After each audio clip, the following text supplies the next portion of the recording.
Lewis Hamilton has made a powerful impression at Ferrari, and his influence is starting to shake the very foundations of the team's long-standing philosophy. After an incredible drive at the Emilia-Romagna Grand Prix, where he climbed from 12th on the grid to nearly reach the podium, the Formula One world is watching closely as Hamilton prepares for the unique challenge of Monaco.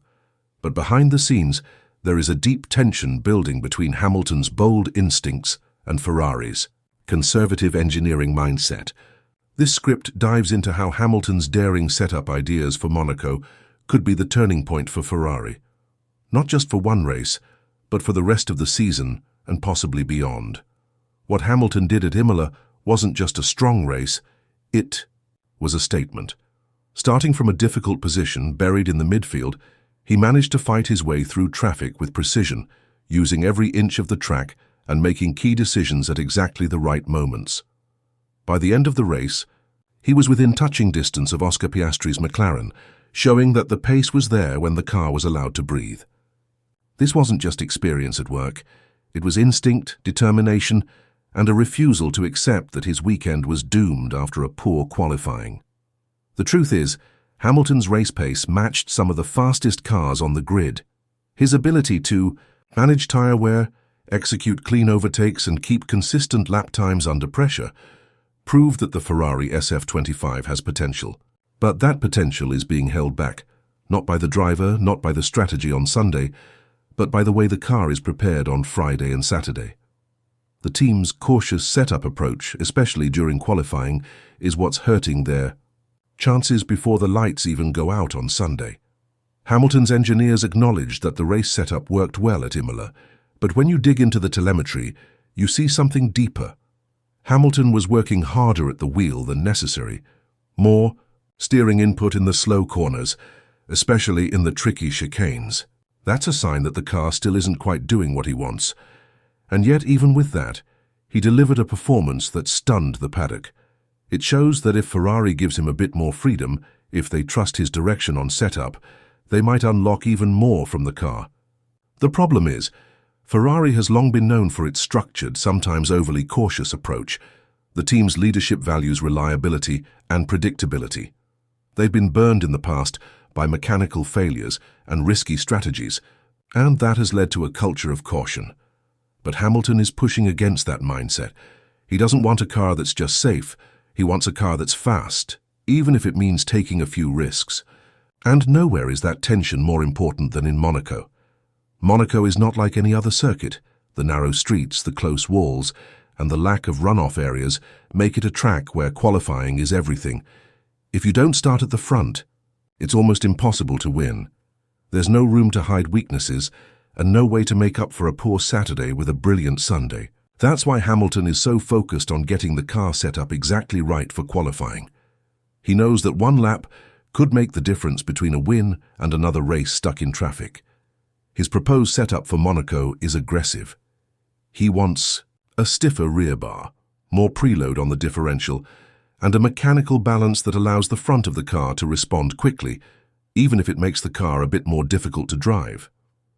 On paper, these changes could raise brake temperatures and stress the tires, but Hamilton isn't worried about that. He believes the benefits outweigh the risks, and he's asking Ferrari to trust him. It's not just about one race. It's about showing that the driver's instinct, honed over years of winning, should lead the setup direction, not just data and simulations. Inside the team, there are different opinions. Riccardo Adami, one of Hamilton's key engineers, is reportedly supporting the idea. He understands the trade-offs and believes that if Hamilton can manage the tires during the outlaps, the setup will work. Adami has been through political storms before at Ferrari. He was there during the Sebastian Vettel years and during tense moments with Carlos Sainz. Now he's pushing for a setup that could shake things up inside the team. And he's not alone. Charles Leclerc, Ferrari's other driver, has chosen to remain neutral in public. He's careful not to stir up controversy, especially with Monaco being his home race. But behind the scenes, there's frustration. Leclerc knows how painful it is to lose races because of poor qualifying or conservative strategy. He has lived through those moments and carries the scars. If Hamilton's setup delivers a pole and a win in Monaco, Leclerc's position within, the team could shift dramatically. The team might start to see Hamilton not just as an experienced champion, but as the new leader of Ferrari's pushback to the top. This internal power balance is delicate. Ferrari has a legacy that includes names like Michael Schumacher and Niki Lauda, drivers who weren't just fast but also shaped the direction of the team. But over time, that boldness has been replaced by caution. Hamilton is trying to bring back that edge. He wants Ferrari to remember what it was like to take bold steps, to try new things, and to push the boundaries in pursuit of victory. If Ferrari listens, the Monaco Grand Prix could be a turning point. A pole position here, followed by a strong race, would give Hamilton and his supporters inside the team the upper hand. It would prove that risk can bring reward, and it might shift the entire direction of the SF25 development for the rest of the season. Ferrari would stop playing catch-up and start playing to win. But if they refuse, if they choose caution once, again they risk losing more than just one race. They risk losing momentum, confidence, and possibly even the belief of their lead driver. Momentum in Formula One is everything. One strong weekend can change a season. After Imola, Hamilton is rising. He's closing the gap in the championship and proving that he still has what it takes to compete at the front. Monaco is a chance to keep that momentum going, to show the world, and more importantly the team, that he's not just a star of the past but a contender for the present and the future. But if Ferrari says no to his setup ideas, if they play it safe, they might find themselves slipping back into the midfield. And that would be a waste of Hamilton's talent and Ferrari's potential. Because the reality is, Hamilton isn't asking for something outrageous. He's asking for a chance to win. He's asking the team to let him do what he does best, extract the maximum from the car when it matters most. The engineering team at Maranello has the tools.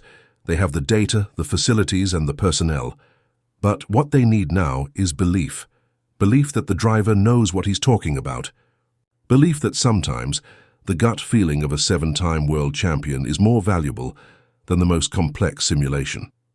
And belief that taking a chance might finally bring back the kind of success Ferrari has been chasing for years. Hamilton has been part of winning teams. He knows what it looks like. He knows how a team functions when everyone is aligned behind one goal. At Mercedes, he had that. At Ferrari, he's trying to build it. He's trying to lead by example, to show that greatness comes from taking bold steps, not from waiting for the perfect solution. This isn't just about setup choices or race strategy. It's about culture. It's about changing the way Ferrari thinks about winning. Hamilton represents a shift, a new way of approaching problems, of trusting the driver, and of aiming higher than just consistency. He wants excellence, and he's willing to take the risks necessary to achieve it. So as the Monaco weekend approaches, the pressure is mounting. Hamilton has thrown down the gauntlet. He's ready to fight for pole position. He's ready to take the riskier setup if it means a shot at glory. But he can't do it alone. He needs the team to back him. He needs Ferrari to stop being afraid of failure and start believing in success. If they do, they might rediscover the magic that made Ferrari a legend in the first place. They might find that what they've been missing isn't just performance, it's belief. Belief in a driver who refuses to give up. Belief in a vision that challenges the status quo. Belief that sometimes you have to take a leap of faith to reach the top. But if they don't, if they choose the safer route once again, then Monaco could become a symbol of lost opportunity. A race that could have marked the start of a comeback, but instead became another reminder of what happens when caution wins. Over courage, Hamilton has made his position clear. He's ready, he believes. Now the spotlight shifts to Ferrari.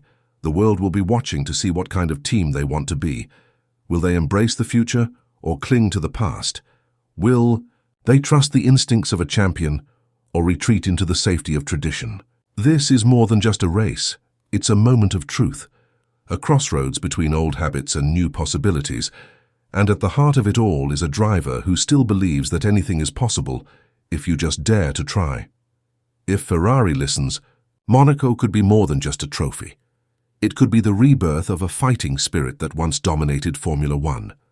And if they don't, then they may be remembered not for the chances they took, but for the ones they were too afraid to take.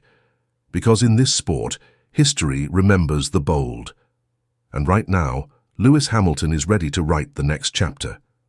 The only question is, will Ferrari let him?